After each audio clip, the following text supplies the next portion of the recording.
Take Care, Good Night by Shelley Moore Thomas. Illustrated by Paul Meisel.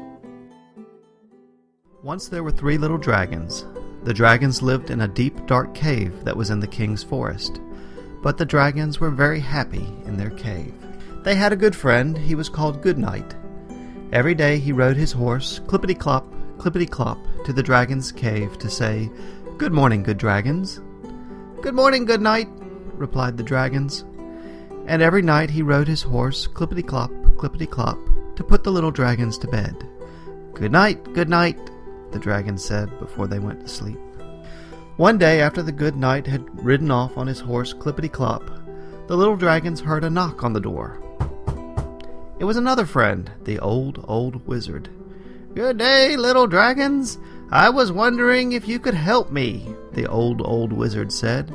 "We will try," said the dragons. "I would like you to watch my cats while I go away for a few days. Can you do it?"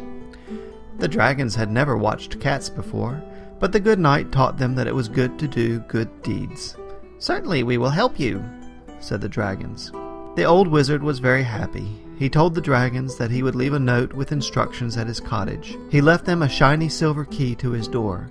"Take care, good dragons," he said, and he disappeared in a puff of smoke. "This is going to be fun," said the first dragon. "I can hardly wait," said the second dragon. "Yippee!" said the third dragon. The next day the dragons went to the wizard's cottage to take care of the cats. They opened the door with the shiny silver key. They saw lots of cats. They found the wizard's note on the counter. There was only one problem. The dragons didn't know how to read. "I think the first thing we're supposed to do is take the cats swimming in the lake," said the first dragon. So the dragons gathered up the cats and took them to the lake for a swim. Just then the good knight was riding by on his horse. "Good day, good dragons," said the good knight. "What are you doing?" "We're taking the wizard's cats for a swim," said the dragons. "He told us to." Cats swimming? That did not seem right. But if the old wizard said so, it must be true. "Very well," said the good knight. "Carry on." But the cats did not like swimming. They did not like it, not one little bit. They howled and they yowled. They quivered and they shivered until the little dragons took them home. Then the little dragons looked at the wizard's note to see what to do next. "I think it says put the cats in the cupboard," said the second dragon. So the dragons put the cats in the cupboard. Just then the good knight was riding by. "What are you doing?" asked the good knight. "We are putting the wizard's cats in the cupboard. He told us to." Cats in the cupboard? That did not seem right, but the old wizard said so, so it must be true. "Very well," said the good knight. "Carry on." But the cats did not like being in the cupboard. They did not like it, not one little bit. They scritched and they scratched until the little dragons let them out. By then the cats were very thirsty and very hungry, and so were the little dragons. But they looked at the note once more. "I think now we're supposed to take the cats camping," said the third dragon. So the dragons took the cats out camping under the stars.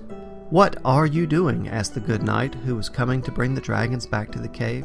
"We're taking the cats out camping," said the dragons. "The old wizard told us to." Cats camping? That did not seem right. But if the wizard said so, it must be true. "Very well," said the good knight. "Carry on."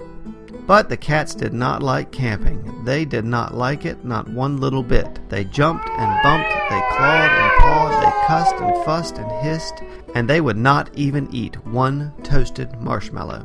The good knight could not help but hear all the racket the cats were making. Something doesn't seem right, he thought. Back he rode to the wizard's house, clippity-clop. "Follow me, good dragons," he said. "Let's get to the bottom of this, and bring those cats." Inside the wizard's house, the good knight found the wizard's note. It did not say to take the cats swimming. It did not say to put the cats in the cupboard or to take them camping. "Didn't you read this note?" he said. The dragons hung their heads. Their eyes were filled with drippy-droppy tears. "We told him we would take care, but we don't know how to read," they confessed. So the good knight read the note to the dragons. First they gave the cats water. Then they fed the cats food from the cupboard, and then they put the cats in their beds to sleep. By then the dragons were very tired themselves. The good knight walked them back to their cave and tucked them in. The next day the wizard came back from his trip. He visited the dragons. "Thank you for watching my cats," he said. "You did such a good job. I wanted you to have this." He handed them a tiny baby kitten of their own. "And I wanted you to have this," said the good knight. He handed a book to the dragons.